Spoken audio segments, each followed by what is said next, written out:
Alicia. Good to see you again. It's good to see you too, Aisla. How are you today, honey? Doing really well. Looking forward to the show. I'm excited to hear what Maren has to bring to the surface as usual. I'm excited, very excited. And as a female, you might be intrigued by this show. Right. Well, before we get into that, you're coming back to Denver in a soon, correct? To do Yes. some exploration here. Do a little bit of exploration, yeah. Actually, Jason Jacobs, who is one of our board members, I spent a month with Jason in New Zealand and spent a fair amount of time speaking to his people, the Maori people, about hemp. And so Jason is going to the States, and we're going to be getting together and doing a little bouncing around and talking about hemp and talking about how we can move forward in New Zealand with it, with his community. And he's also going to have an opportunity to visit our warehouse up in Fort Lupton as well. That's so exciting. We've been working with Jason for, I want to say 3 years. So close to. I'm telling you, you blink in so much time. I realize the older I get, you used to hear this when you were younger, you would hear it from your elders. The older you get, the quicker time goes by. And I have hit that marker of acceleration. Yeah. Was it the days are long, the years are short? That's what I'm like. Exactly. Yeah. Yeah. So Jason and I will be spending a fair amount of time together, maybe two weeks or so. And we'll also be going up to Pine Ridge Reservation and seeing what's going on the Pine Ridge. Wow. Yeah. Well, and one of the things that you told me about your visit to New Zealand that I found to be incredibly fascinating and kind of awesome was the ways in which the Maori people have a lot more visibility and presence in the community. Can you share a little bit about that? It actually blew me out of the water because the Maori language is everywhere. You see it on all signage. It's English and Maori. And you hear Maori, even from non-Maori people being spoken. It was very surprising. And the other thing that really struck me was when someone would talk about, oh, my great uncle, they might be referring to their uncle from 2,500 years ago. Oh, wow. And they knew their lineage. And time again, anytime I was introduced to someone, it was a very traditional welcome. And they would tell the story of their people and tell the story of their lineage. And, in the States, we don't typically get that. Yeah. We don't get that kind of lineage. It was quite something for me.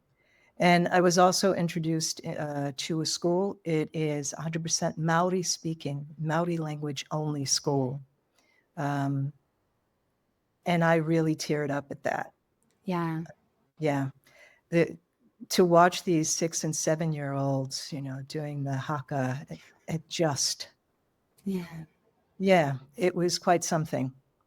Yeah. Wow. That, man. Well, and not just that we don't have that lineage here, it's disrupted. It was taken from so many Native people with their children being taken, and even immigrants that come over get sold this idea of bootstrapping and whiteness, and we don't have a default culture of honoring our traditions and our history and holding them as part of our personhood. That sounds like such a positive experience. And my prayers are that continues there, because from what I was told, Parliament is taking that more colonizer point of view of, oh, we need to assimilate. We don't need to have Maori up there. We have English. It's more of a universal, inclusive language. Wow. So those thoughts, that mindset is still there. Yeah. One of the other projects I know that you've been working on is around the wind farm, that started, obviously you've been working on that for a long time, but we were able to see Jane in April, and there's some work you've been doing to support the farm at this time. Could you share a little bit about that? Yeah, so WYNNE, WYNNE, Ecological Nature Reserve out of Kenskoff, Haiti. Jane Wynn, we've been working together for more than 15 years now.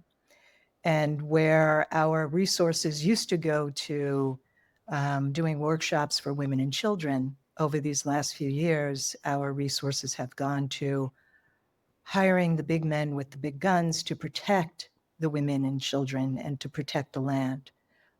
For those of you who are not aware, Haiti has been under the siege of gang violence for quite some time now.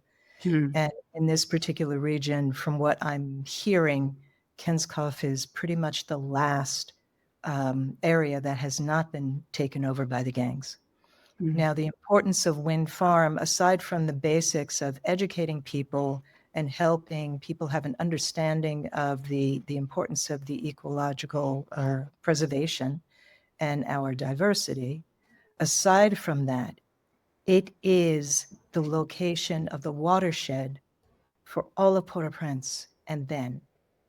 So we're talking about the impact, the water impact on about 5 million people, close to Haiti's population. I believe they're at 11 or 12,000 now. Million now. So to know that 5 million people will be affected, we have to protect this particular reserve. Yeah. So that's where we are with it. Fortunately, we were able to finally convince Jane to leave the country because we need her to be alive, is what it comes down to. She was doing the last of. Jane is someone who, she has laid her body out in front of bulldozers before to protect those trees, to protect that forest. It's a deforested country. Wow. But this is a different kind of violence. This is not strictly the environmental violence. This is people cannibalizing their own people. And so we were able to get Jane out, and it was a combination of a number of organizations that worked together to assist her to be able to get out of Haiti and safely into the States. And she is doing the work from the States. And as a matter of fact, we have partnered up with her right now. We are doing a $100,000 grant match for the work that's happening in Haiti with the assistance of Jane. So at this moment, we have our videographer, Holly Morrison, working on the footage that we're going to include in the fundraiser that we'll be doing. Nice. So, whether it's $1 or $100,000, please contribute. A lot of these kind of things, it's the butterfly effect. Yeah. We have a tendency of thinking, oh, it's over there. Everything is always over there. It's happening to those people. Yeah. Cannot deny the connection that each and every one of us have and the importance and the obligation that we have to take care of our one mother. We are all connected through mother. Yeah. So as far as I'm concerned, we do as much as we possibly can do to protect that particular region and its people. Yeah. Well, and I also feel like we fall into a trap of, if we can't do everything, why should we do the one thing we can do? And to remember, we all have some influence, some power, some offering, and no matter how small and insignificant it might feel, it's going to be meaningful to someone. And choosing that whenever we can, I personally believe if we do that, we will have the ability to create real change together. But it's not one person doing everything. It's all of us doing something or one thing. And that together is, it's like the water that makes the flood. So I really love the way that's happened for you. You chose to do one thing, and here you are, so many ripple effects. And it's a great example to us. So appreciate you for that. Thank you. Thank you. And, I absolutely love what I get to do. It's an honor, and it truly is a blessing. Yeah, it is. And it's to all of us, and a great example. And Maren's another one. So she's going to be here today talking with Sonam from Himalayan Hemp about their use of hemp, despite the fact that it's illegal, to create feminine hygiene products, which are desperately needed, and in a regenerative agricultural space. So without the toxic chemicals that a lot of us end up putting into our bodies. Yes, I was just going to say, for years, ever since we've been dealing with these hygiene products, we're dealing with chemicals, overwhelmingly so. So the idea that someone has taken a natural plant to create a natural organic product that is not going to do harm to our girls, our women, we have to support that.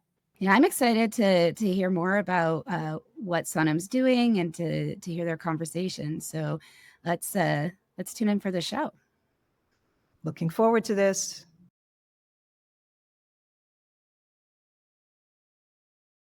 This story is part of the 89% Project, an initiative of the Global Journalism Collaboration covering climate now. A little known fact is that an overwhelming 89% of people worldwide care about climate change and want their governments to take meaningful action. Welcome back to On the Move, episode 12 of my Climate Impact Storytelling series. This time, we travel to India. This is fair. In November 2024, I, Maren Krings, visual storyteller and author of H's for Hemp, embarked on a month-long journey through the Himalayan region of India. Joining me was Pierre-Yves Salin, co-founder of the project Hemp for World. Stuck in the middle of everything here. We made it. Our mission was to explore how industrially used cannabis could bring greater social and climate justice to rural Himalayan communities. Despite health warnings due to extreme air pollution, we chose to spend several days in New Delhi, one of the world's most populous capitals and home to nearly 32 million people. We dive headfirst into the chaotic spiderweb of transport, where cars, rickshaws, bikes, buses, holy cows, pedestrians, and even wheelchairs magically share roads. While everything moves, there is one unspoken rule for everyone: don't touch. It's insane. It's insane. I think we all love. This is where the story begins, in the streets of old New Delhi. Every winter, New Delhi is choked by toxic smog, a crisis mirrored across northern India. However, in November 2024, the capital experienced its worst air pollution since 2017. PM 2.5 levels, which are fine particles 30 times smaller than the width of a human hair, surged to over 30 times the World Health Organization's safe daily limit. The bulk of the deadly air pollution, nearly 50 to 60%, comes from urban emissions, a growing number of private vehicles, construction dust, and coal-fired power plants, which are providing India's electricity. As life bustled through the haze, the skies emptied of birds. And people, ourselves included, began to feel the physical toll. Schools were shut, offices slow to half capacity, construction was halted, and stay-at-home orders were issued to curb emissions. Over the winter month, smoke rolls in from the neighboring states where farmers burn crop stubble post-harvest. The cooler air traps pollutants close to the ground, creating a thick, inescapable smog. Every year, hundreds of thousands die from respiratory illnesses in India. Nearly half of the country's states exceed WHO's air quality limits by more than tenfold. In Delhi, a political blame game unfolded over the experimental fixes like cloud seeding and artificial rain. However, scientists are skeptical, as these weather modifications are still in early stages. and fail to address the root causes of this ever-returning crisis. Our journey continues from New Delhi to the foothills of the Himalayas. We shall cover the distance of 267 kilometers in about 4 hours. We'll be stopping at Panipat Junction, Kurukshetra Junction, Ambala Camp Junction, and Chandigarh We Station. travel by train to Shimla, once the summer capital of British India, still echoing some of its colonial past. The final stretch from Kalka to Shimla takes us 6 hours aboard the historic Shimla toy train.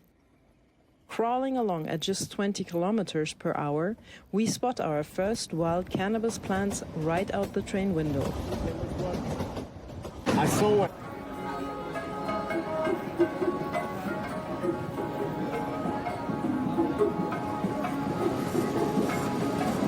During the 97 kilometers, we pass through more than 100 tunnels and cross 800 bridges, each echoing with bursts of Indian joy from passengers.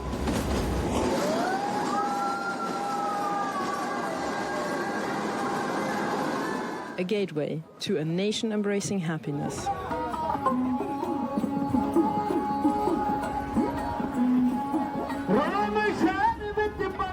This narrow gauge railway, built in 1903, is one of India's 42 UNESCO World Heritage Sites. Yet, along the route, signs of rapid development emerge. A new highway under construction promises to reshape the future of the Himalayan region, bringing increased access, transport, and industry. All of it unfolds alongside the old tracks, still wrapped in a haze of persistent air pollution.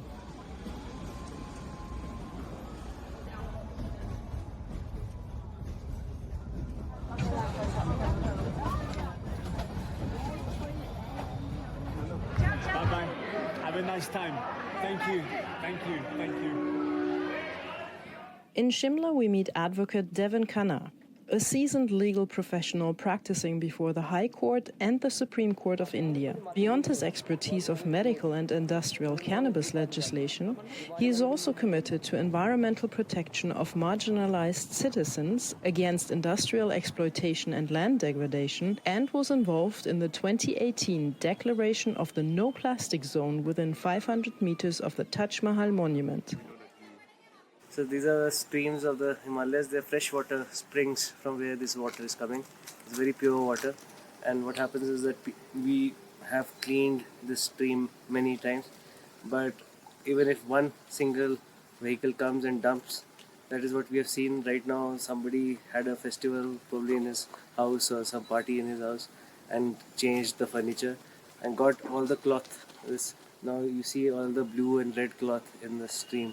So after we cleaned it, like we cleaned it 2-3 times, and this one person comes, brings his truck and dumps it here, and now it is there forever.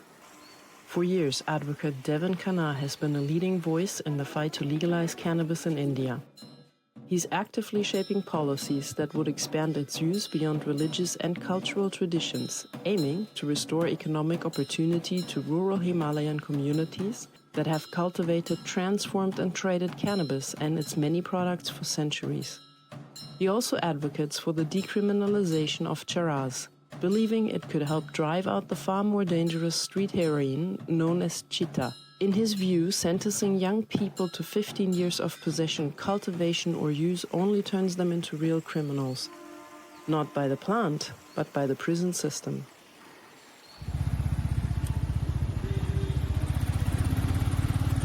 After several days in Shimla with advocate Devin Khanna, our journey continues north into the heart of Indian cannabis culture, the Manali Valley, tucked within the folds of the Himalayas.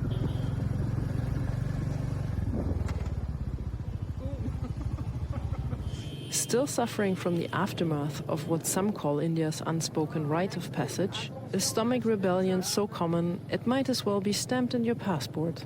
We traded trains and buses for a more airy and independent way of travel with a motorcycle. Accompanied by the timeless thump of our Royal Enfield, we rode nearly 300 kilometers of lesser-traveled back roads, which offered us a vivid window into the rhythms of Indian countryside life.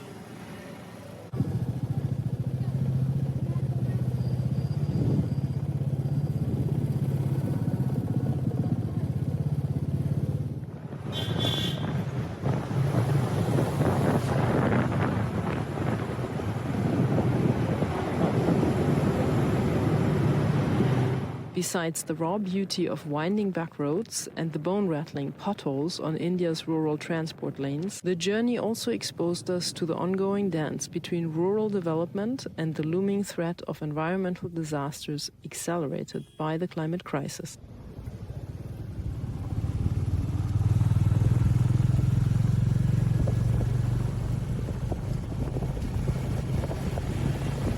We are slowly approaching our destination. The final stretch into Manali reveals just how much this region has changed over the past decades. Once a sacred stop on the hippie trail, a mecca for European travelers in the 60s and 70s, drawn by the mountains and the mystique of Cheras, Manali is now a buzzing hub for Indian tourists chasing both alpine adventure and the fading echo of a freer time, when cannabis was simply part of the landscape. The construction of a new road, making the valley far more accessible, comes at a cost, dramatically reshaping the natural landscape. Finally, the road leads us to Sonam Sodha, the co-founder of the Himalayan Hemp cooperative. So now when you will see, there won't be any plants left. And if you pay attention, you will notice that the plant is about to die or something because everyone has done their work.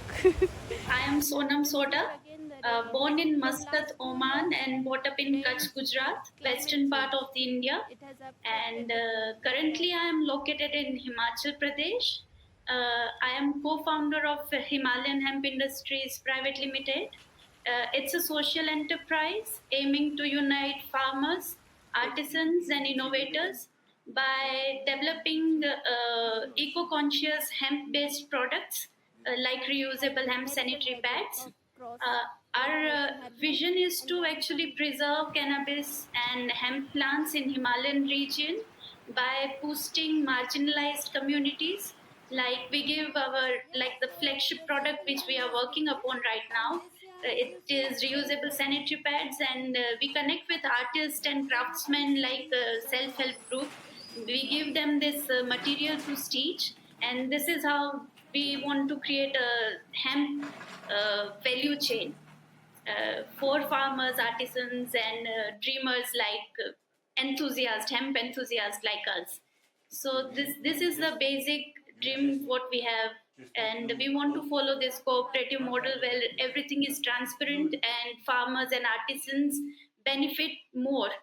Of course, along with the planet and people, the product has to be like that, which has to be sustainable. So this is the basic about Himalayan hemp and what we are trying to do in Himachal with the use of hemp plant. Himalayan Hemp was founded to restore self-governance to the impoverished mountain communities, the same that had driven for thousands of years through a cannabis-based trade economy. From this plant, they produced clothing, shoes, hats, medicine, and the psychoactive charas. These goods were exchanged for salt and opium from neighboring regions like Pakistan and Tibet. Over the centuries, this trade gave rise to sustainable business models along the ancient Silk Road, allowing many to lead dignified, self-sufficient lives. Then, suddenly and overnight, on November 14, 1985, those same citizens were turned into criminals. The Indian government, yielding to the global political pressure, banned cannabis cultivation and criminalized the plant. And one good thing here, it's a village. It's not a mainstream area. So in village, they have the system where you can buy a small piece of this charas like that in 100 rupees, 200 rupees, like that. Okay, there's the charas from Parvati Valley. And then now next to it, the local hashish that's made here in Kulu. Where the plant grows in Parvati, you get this. And here in Kulu, you get this. When I came here first, it was 1,500 rupees to 2,000. That was the max. The tola is 5,000 rupees. It's about 10 grams, and is what a man can do in a day. So that's a lot of work, but that's also a lot of money. Once more, we mount the seats of our Royal Enfield, heading toward the remote mountain village of Tosh, where the local farmers have just finished this year's charas harvest. We hope to find a few untouched plants still standing to witness firsthand the artisanal process of rubbing charas by hand.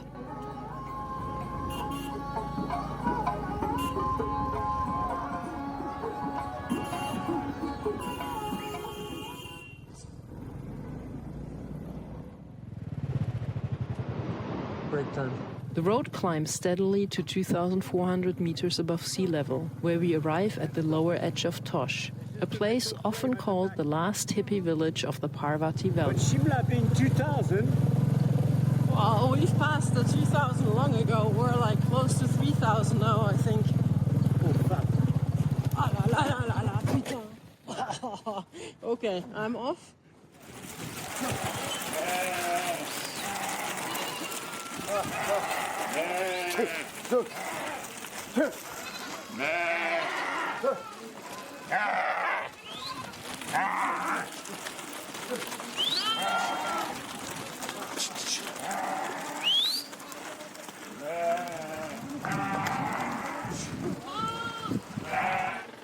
Indeed, echoes of another era linger in the air.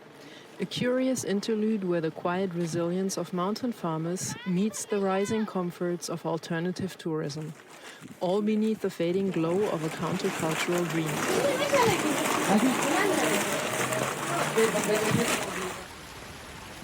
Now on foot, we make our way to meet one of Sonam's friends, Anirudh Bijoy.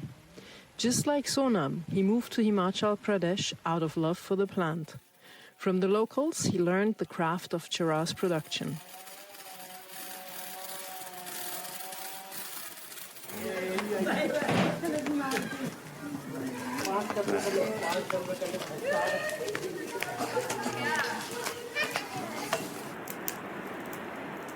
His homestead lies another 100 meters above the village, tucked away in the highlands, away from the hustle and bustle of the village. Anirudh's dream is to build an eco-cafe built from the herds and chives of the wild cannabis plant. A place where visitors can stay and connect more deeply with the land and their own creativity.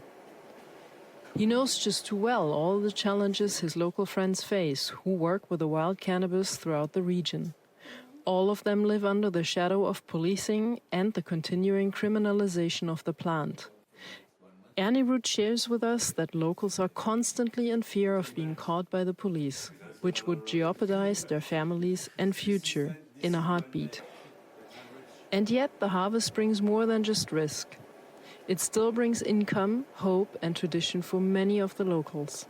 In celebration of our arrival and to ease my stomach cramps, Anirudh shares a bang with us. A quiet ceremonial moment of gratitude for the plant that continues to sustain the lives of the locals and provides the medical treatment I have not been able to find in 2 weeks.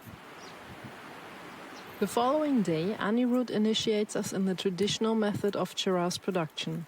According to local custom, men, women, and even children rub the mature green wild plants between their hands.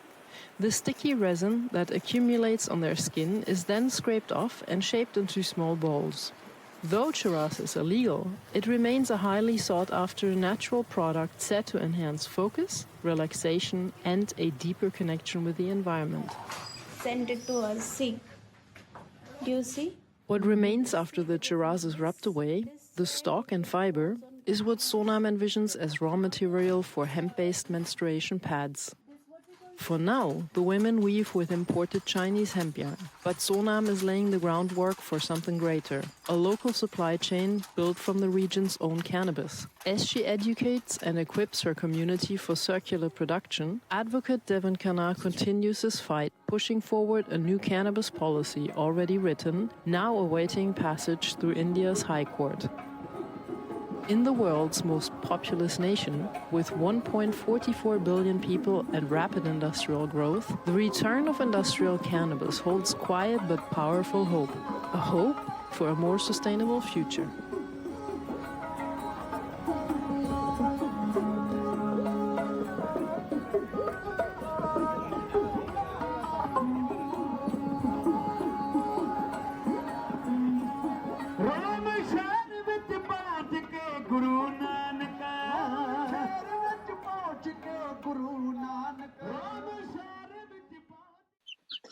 Hello to everybody on the podcast. Good morning, good evening, good afternoon to wherever you're airing from. I welcome you to today's episodes with our special guest, Sonam Sodha. Sonam is coming in from India, and I am, as mostly in this podcast, on the move. and I'm reporting today from France, from northern France in Brittany. And I do have to point out, we are currently living and working from a sailboat, the Hemp for World sailboat. 2 days ago, we found this little guy in the middle of the ocean drifting alone. So if you hear any co-moderation of peep peep, that's the one that this is coming from. Sonam, welcome to the show. We have an incredible topic that has nothing to do with oceans and ducks, but with hemp and with the Himalaya and with a very, very amazing story that connects the climate and social justice part. And I can't wait to hear a real update to the film that we have just seen. What is going on in India at the moment? First thing I really want to ask you is, what is the situation on the ground? Like, is there any movement concerning the legality of hemp yet? Yeah. First of all, thank you so much, Maren, for inviting me and giving me this platform to talk about hemp and the situation in India surrounding hemp. Thanks a lot. And coming to the question you're asking,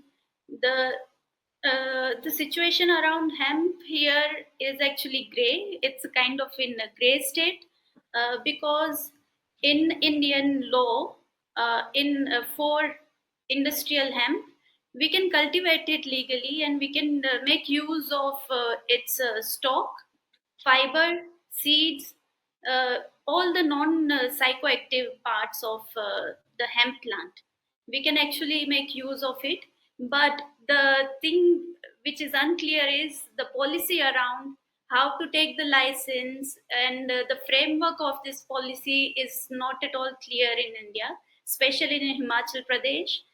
Though it is under talks, there are discussions going on. There is a committee which is all set to work around and how to form this policy, how to draft this policy. But actually, there is no clear idea about how to use hemp in Himachal. Actually, so everywhere, like it is growing everywhere. You visited Himachal. Yeah. So you must have seen that how wildly it is growing along the roadside, in farms, even in it grows from concrete. Okay. Yeah. So, but that is very unfortunate thing that although it is growing like this wild, we cannot use it. Neither farmers nor us. And the legal status is kind of a stigma and making everyone set in fear. So no one is taking a step towards doing something with it. So yeah. Sonam, I have a question, because one of the things that, I mean, we've discussed it many times amongst you and I in our many conversations, and also when we were there to visit. You just said it, the hemp is growing everywhere, but actually we're not talking about hemp, we're talking about the native cannabis strain, right? Yes, the native one, the wild.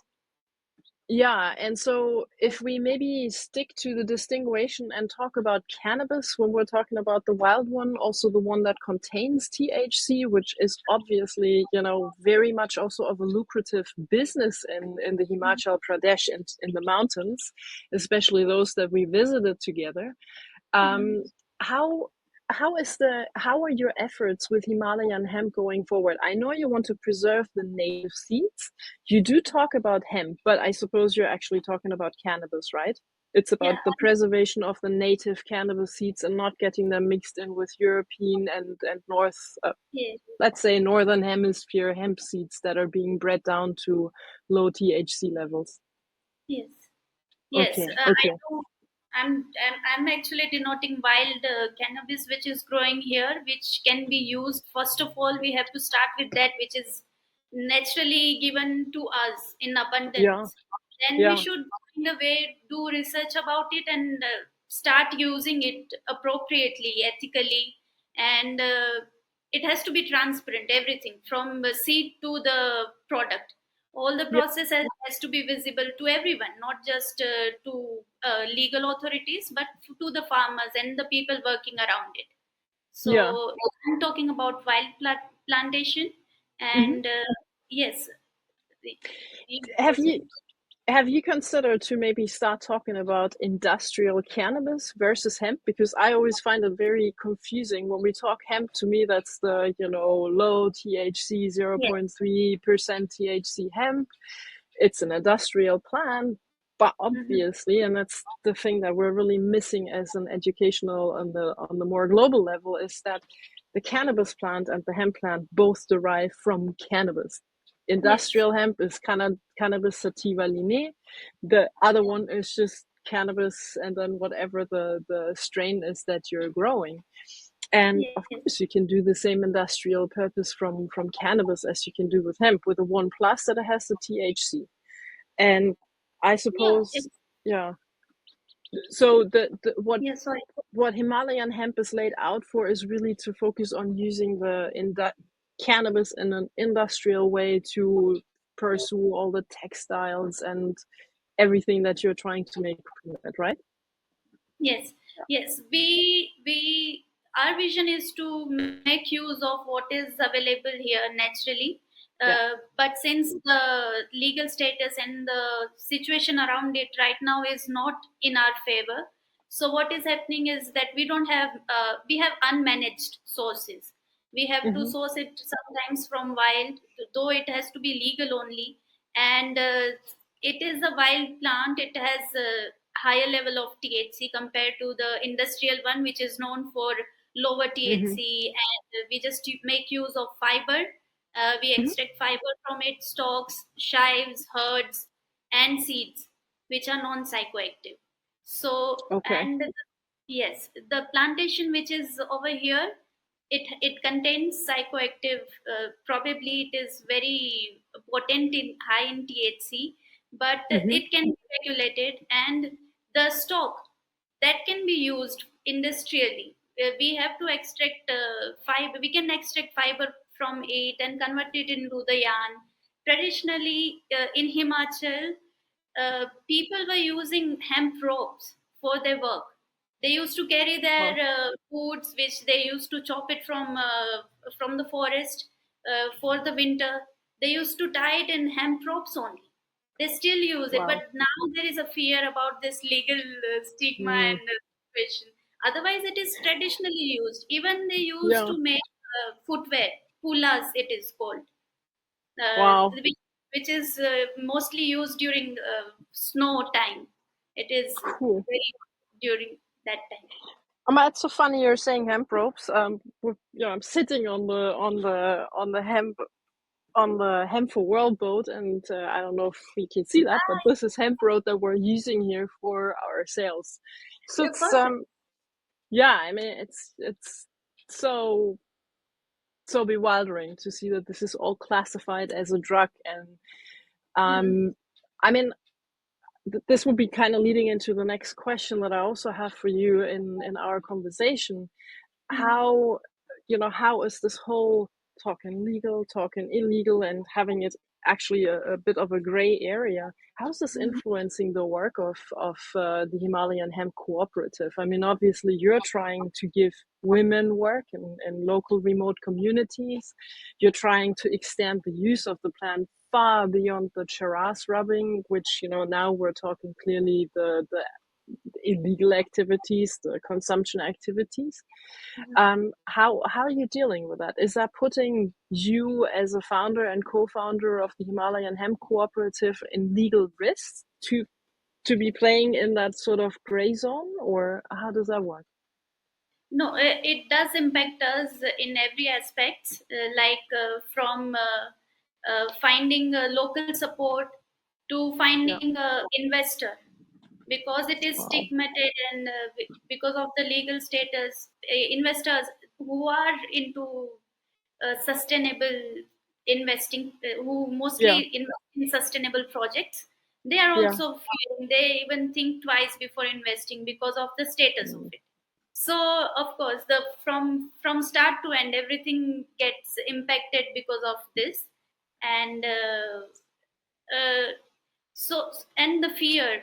We don't get local support because of the fear, because there is not enough awareness about the laws around hemp and cannabis in Himachal. People are still unaware. They are not properly educated about. So they don't support us.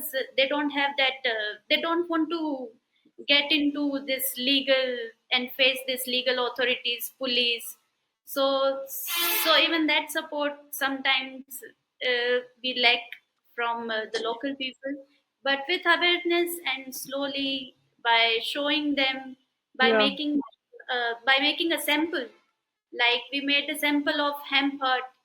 So then Yeah. it people started believing that, oh, it is actually possible, not just Yeah. charas, but actually we can make a product, we can make home for ourselves. It is Yeah. giving us shelter. And then we made the samples of sanitary pads. So I'll share just one small incident that I faced when Yeah. I was talking to a car driver. I was traveling to Shimla to meet advocate Deven Khanna only, me and my co-founder Hanish Katnavar.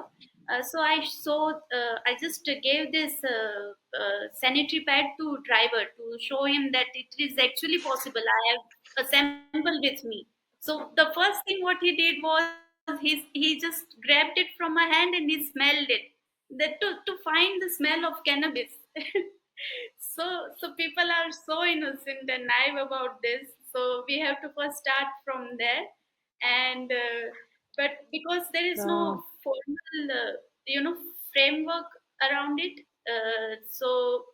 our dream of providing farmers uh, all the benefit is not possible, like to do seed to product, which we are dreaming of doing, is not possible right now because our Yeah. sources are unmanaged. We are still working with whatever resources are available for us right Yeah. now.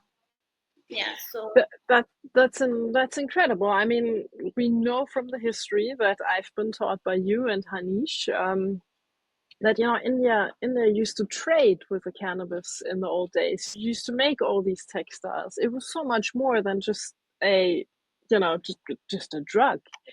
And where's all the knowledge disappeared from the locals? Like that's what's sort of staggering in my imagination. And I've been there and I've seen it. It's true.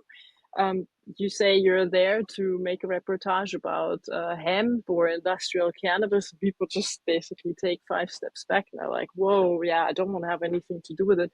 Or else you just get put into that sort of, cannabis consumption tourism scheme where they automatically assume that you come to that area in order to get charas or, basically that line. So it's very stigmatized. But what happened with all that knowledge? I mean, 85 is when India decided to join the bandwagon on the prohibition, but that's not that long ago. yeah. So since the tourism has increased and the foreigners like Israel, people from Israel come here, so the image of Himachal has kind of become like a smoking Hmm. zone kind of a place where people come smoke. And though it is a recreational activity, it shouldn't be that. It should be regulated, Yeah. but yeah, it has kind of changed the image. And now people are just following the same image blindly without asking question or without understanding what the traditional use was about it. Okay. Still there are people who are still aware about their traditional use. They still Oh, make okay. chutney. They make Mm. chutney like salsa with hemp Yeah. seeds. Yeah, they make salt, hemp seed salt out of it. These all are traditional use, and the people who are like in elder generation, there are few people who are still continuing the same process, and they are aware about the uses. But this with all the NDPS Act has there is one kind of act where they burn the plantation. In Mm. September and October, there will be a cannabis burning campaign running in Himachal in the mountains. The, So last year or this year? every They're year, planning oh my God. every year, so they burn it up. So this creates a negative impact on Mm. locals as well. They initially they lived within this plant, like how they grew, they have positive aspect about this plant, but after this, even tourism and even the public and the people affect and change the image of the place and the plant. Wow. Wow. So So we can't necessarily pretend or even say that the openness of tourists coming because of the charas and actually, bringing business back, even though it's based on the drug, and hence it makes it an illegal business. But it's not even enhancing anything of like awareness for the locals to come back and say, hey, there was more to this plant. We used it as charas, but also as this and that. And however, India has so many people already working with the industrialized form on cannabis. I mean, there's quite a bunch of businesses, I think, that do the house building and textiles. I mean, the Himalayan hemp backpack, that's like a huge thing. I mean, you find them at every street market in New Delhi, and they're everywhere. Every European who's ever been to India comes back with one of those. So they're super, super popular. And yet, local people still don't believe in the concept of this being an industrial plant. no, they don't. They still don't. Wow. Yes, yeah. So the education is still not proper over here. They still Okay. fear it. Yeah, and that is the big issue over here. But Okay. yeah, but from last year, not last, but I would say 1.5 year, the it is changing because Yeah. uh, because it is all over the news now.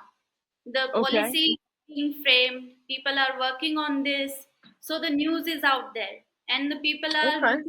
looking up to it, and they are looking forward, because if the legal authorities are taking stand and politicians are saying that we will take a step about it, will frame a just even a talk about it, the fear in people, the villagers, will go a little bit away, and then the correct change will be possible now. And I'm seeing Wow. that there are many people. Initially, when we started, there were no one who was supporting us. There were incidents that we were left on the middle of the road to know where to go. And there has been things like that. But now there is so much support. There are people coming forward. Few farmers who have guts, to do something. They are curious about doing something and using. So Cool. they come to us, and like, if you want raw material, we will provide you. If there is a license or anything available, explain us, we will do it. So there are very few. Slowly it is changing, and very happy for. Nice. That's amazing. And I mean, just amazing. How many years has it been that Hanish and you have been basically battling for legalization and pushing the industrial use back in the foreground? It's been, I think, 5 6 years almost. We 6 years. started in 2017. Yes, since 2017 we have started working on this. We did campaigns in 18 states with one of the organizations in Bangalore. It is Yeah. called the Grand Legalization Movement. We Mm-hmm. had a brief talk about it as well earlier. Yeah. We started with that.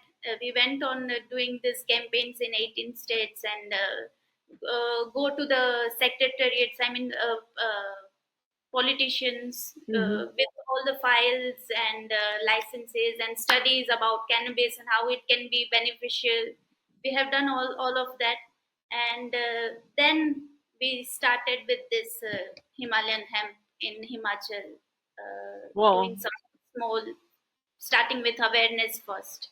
yeah, I can only congratulate you on the long breath you both have, because it's an arduous work when you're constantly swimming against the grain. You're trying to talk to politicians who, and I'm sure probably many of them weren't too open and too nice about receiving you, and you probably had to listen to quite some insults on, let's say, the Yeah. official level for what you were doing, right?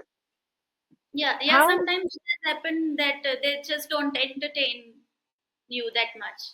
They don't Yeah, insult you directly, or they wouldn't say anything to you, but they will not entertain us much. They won't give us appointment or something like that. yeah, yeah. Yeah, but very minimal times this has happened. Otherwise, they will listen to us. They will at least take a file from us.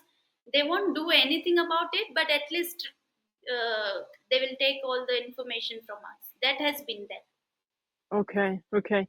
Now, out of curiosity, Sonam, I do want to ask that question. I know it should be asked to Hanish directly, but we couldn't facilitate both of you in that one call because you're actually not always sitting together in the same location. And with, electricity shortages, internet shortages, literally on both of our ends, making that three usually is a hard one to get together for an audio and visual call. But I think you might be able to give me some insights. Hanish is also working quite hard for or battling the problem of the street cheetah, the street heroin that comes in. I believe it's coming in from Pakistan mainly, right? Yeah. Or is it also coming from other sides into the country? Mostly Pakistan, I think. Mostly Pakistan, yes. Okay. Not just in Himalayan region. It has started in my region as well, the place I belong to, Gujarat. Oh, wow. Okay. It is coming from the route of water. So, all right. So it's on land side and seaside entry. Okay, I see. Now, explain to our audience, maybe just quickly. I mean, I know what the cheetah is, so we already said it's a very dirty form of street heroin. It's there, hence, exactly, and hence also extremely dangerous because you don't ever really know what you're getting, nor do you know what's in it. Hence, it's actually been tearing down a lot of the young people who think that the cheetah and the charas, which is the rubbed form, we in Europe more help me out. Not Europe we have the marijuana mostly, and then Morocco we have hashish, but India, Pakistan, these areas are mostly known for the charas. Yes. And young people actually mistake one for the other, right? Because they're both in the same segments of prohibition of the United Nations, which means to them, it doesn't seem a difference if you take charas or if you take cheetah, except one can definitely kill you and the other one definitely can't. Exactly. Yes. So there has to be a change from that level. From the it has to be changed from Schedule A drug, like the cheetah, heroin, cocaine. These are Schedule A drugs. To even the cannabis is included in the Schedule A drugs, but it is not. Opium is also included, but these are non-synthetic and medicinal. It is beneficial actually. It is not synthetic drug that is going to harm you that much.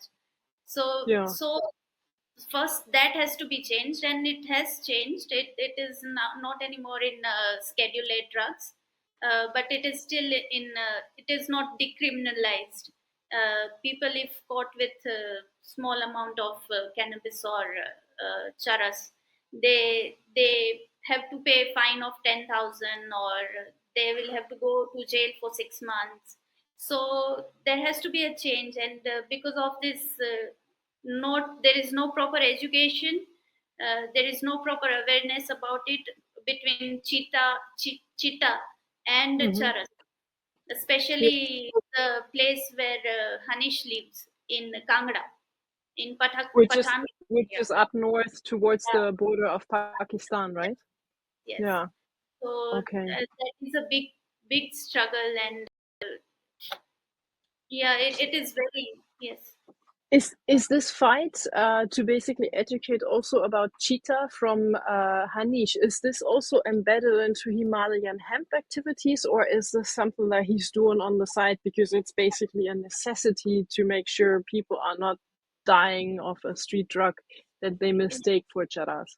Yeah, it is just like as he is doing for. Okay.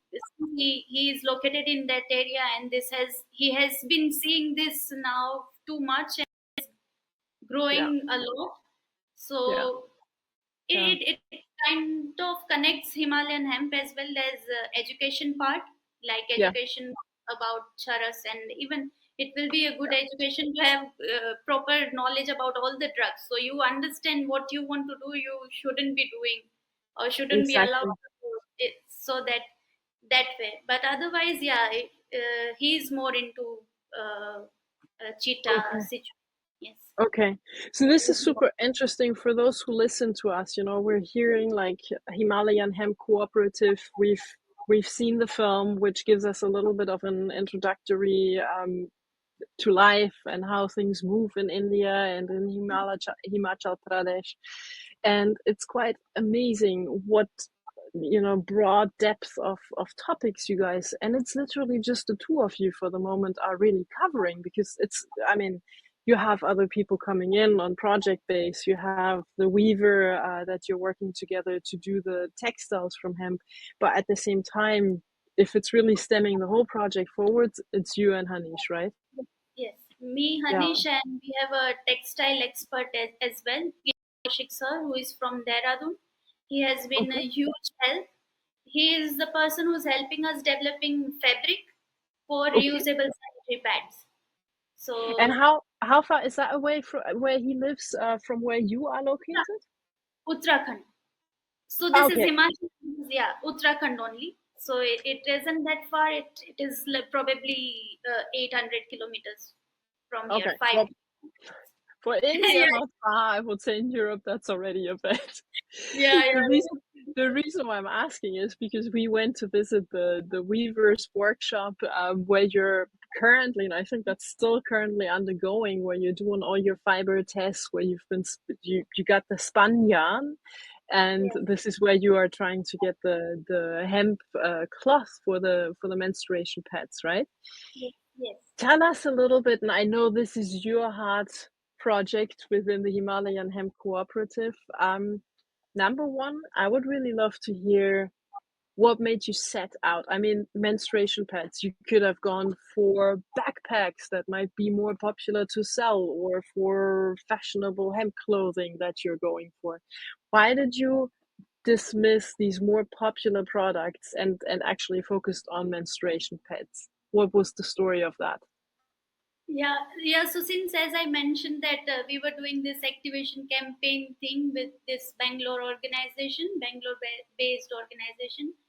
During that time, we visited Himachal because we wanted to work upon making products with hemp stoves in Bangalore as a research. Collaborating with an research institute in Bangalore itself. So we came here, and while traveling, we used to hike in mountains, visiting villages and people around. So I came across a situation where I was on my period, and I couldn't find a dustbin to dump my used soiled pad. And when I asked the person, the lady of the house, she was like, "We dig a hole in the ground and we burn it. That is how we discard it." So okay, I was ready to do that because I wasn't that aware about what I'm doing and what product I'm using, and what it is causing to environment. So I was okay with what she suggested, and I have to follow whatever she says. So I just followed her instruction and burnt it, and as soon as I burnt it, the fume and the fire itself changed the color. It was so toxic. It was very toxic for the people standing near to it. So that was very depressing to see, because I was Yeah. in when you go in mountain, you will be mesmerized with the beauty, and something like this happens. It is going to, I was feeling very guilty about it. So Maybe, and I mean, the film also shows this, but sometimes it's good to point it out again, and especially when you're coming from New Delhi and moving up north into sort of the foothills of the Himalayan mountain, and then eventually into the Himalayan mountains. It is incredible, the air pollution in India. Oh my God. I know you warned me, Hanish warned me, us actually, to not stay too long in New Delhi because it would kill us, and we probably just didn't understand what that warning was about. It certainly cost us some serious health issues that I, on my part, was carrying around for almost 4 months. Diarrhea and vomiting, and I could tell how long it took to really get into these high grounds, and it's quite hard to find really clean and clear air in India. And once you get used to having these high ppm levels, which means particular matter in the air that you're breathing in, and it makes you sick, it gives you breathing problems. But not just this, it goes all the way into digestion, unhealthy sleep. whatever your weakness is, it's gonna go right there.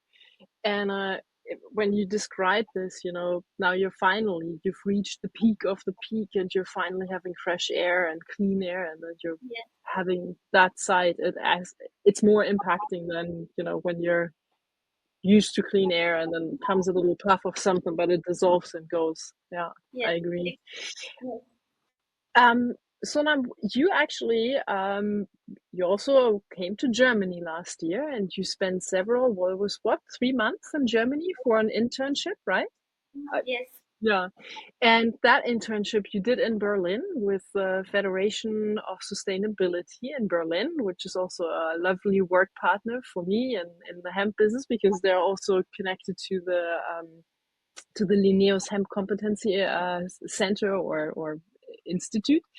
So this was a big circle closing in a way, because when you were with them, I think you helped them to actually research on the project for aerospace and hemp, right?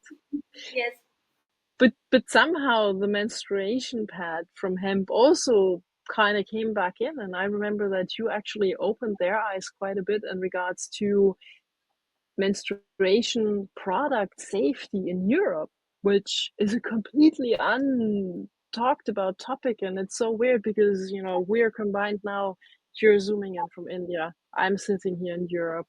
And there's oftentimes this perception that, the global north and Europe and United States and Canada were so much more developed, and we really got our environmental things under control. And we have all these product regulations that anything that's unsafe for human consumption doesn't come on the market.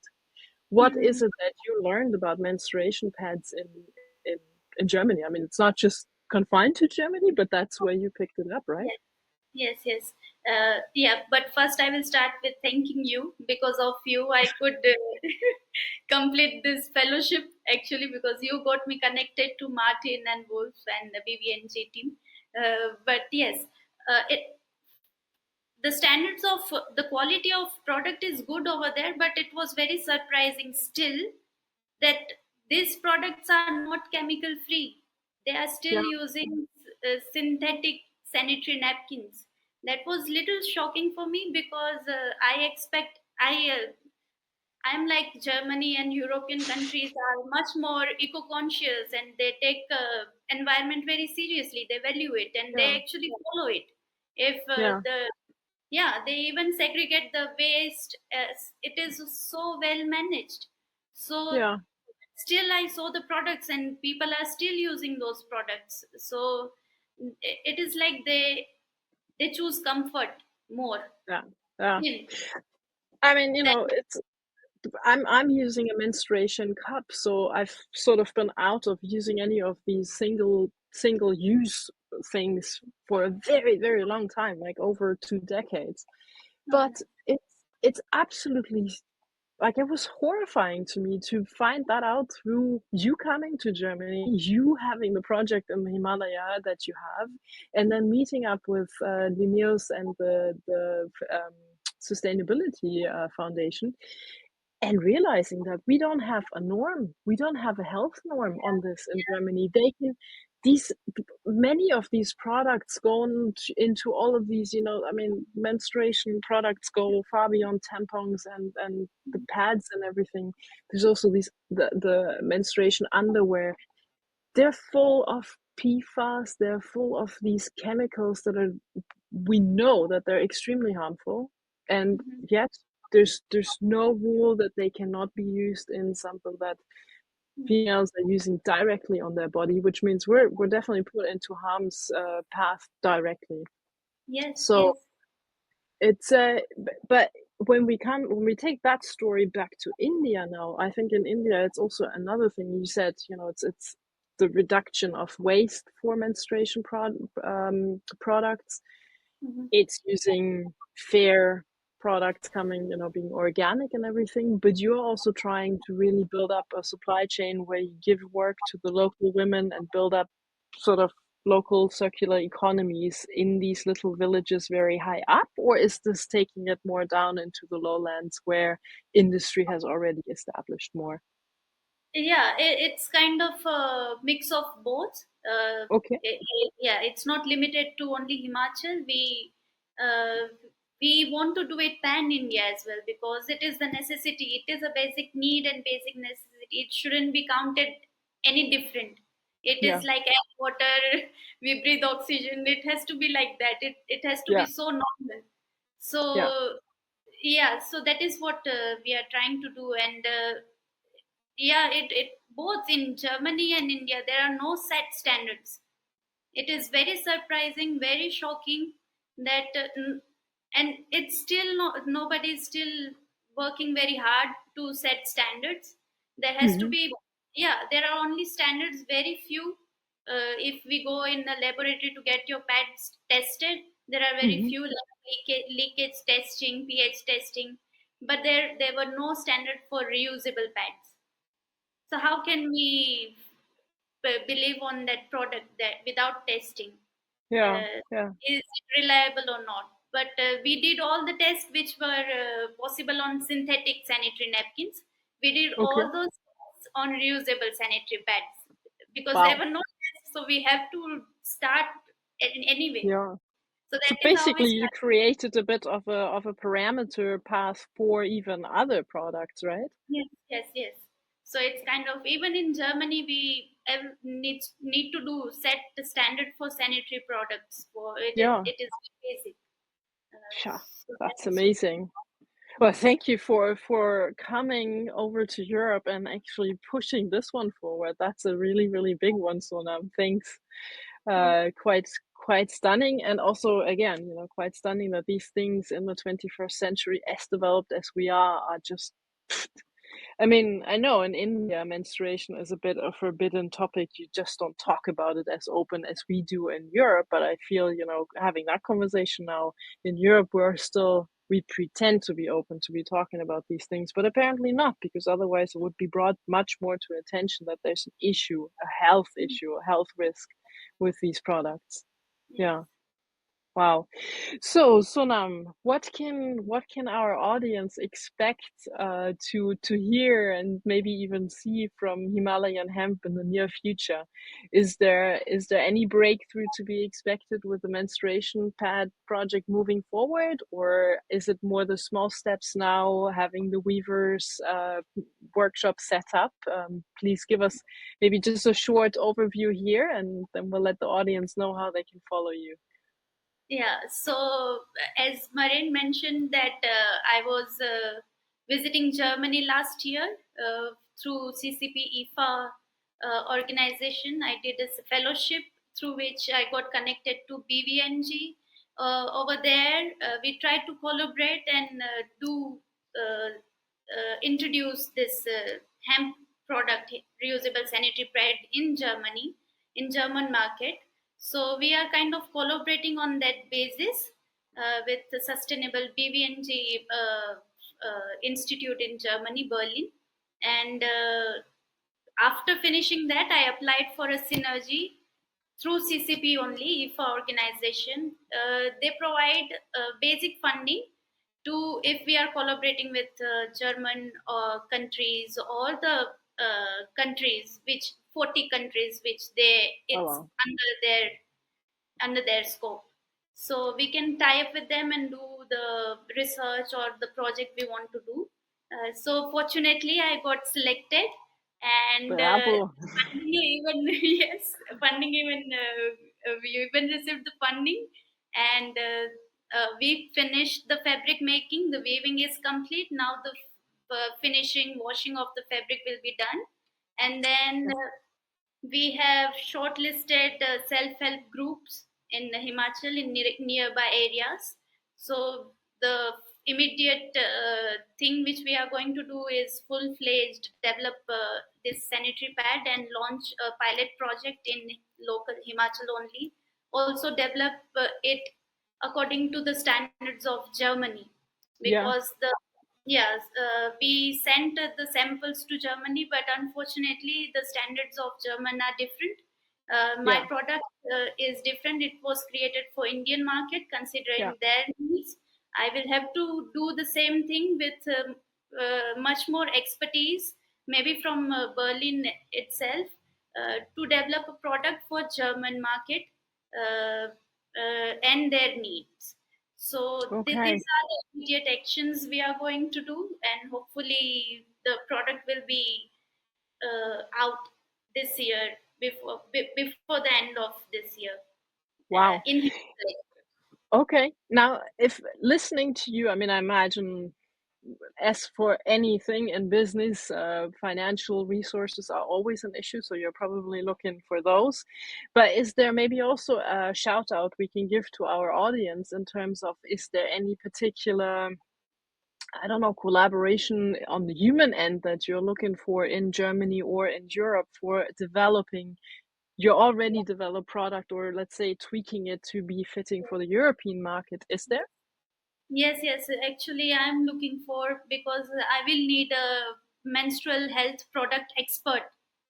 Okay. I have done my research for this many years to develop a product. I have brought it to a level now to make it authentic and very believable.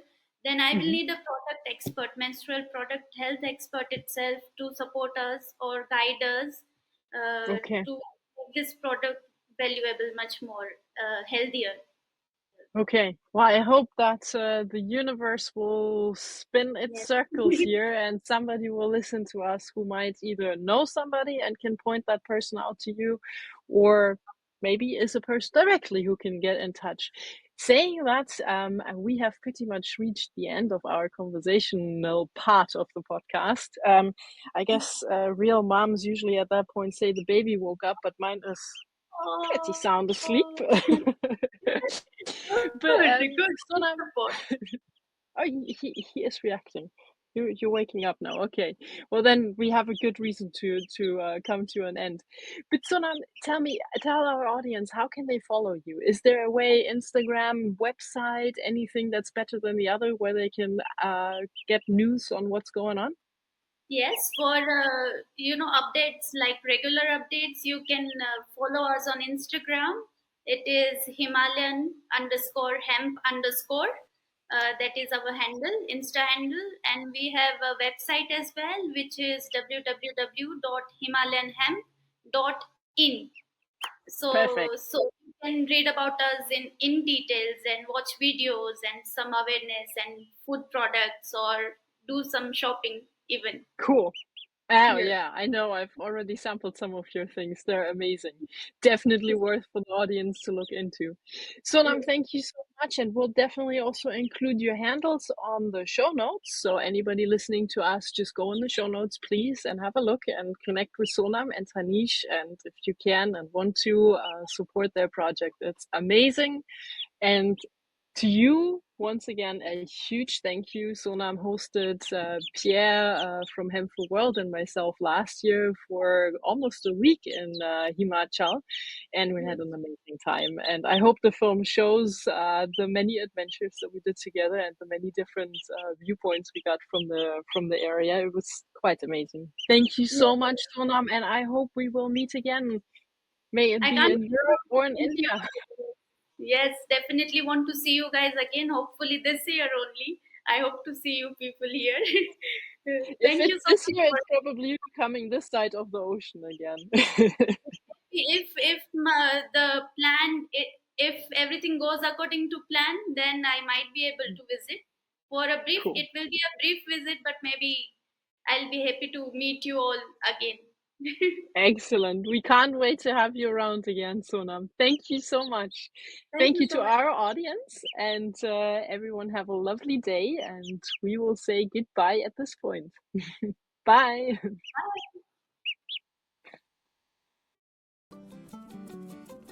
Thank you again for joining us at Her Many Voices Gaia Gossip.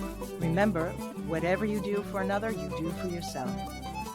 For more information, head over to hermanyvoices.org to learn more about other programs and get involved. From all of us at Gaia Gossip and Her Many Voices Foundation, thank you, and until next time.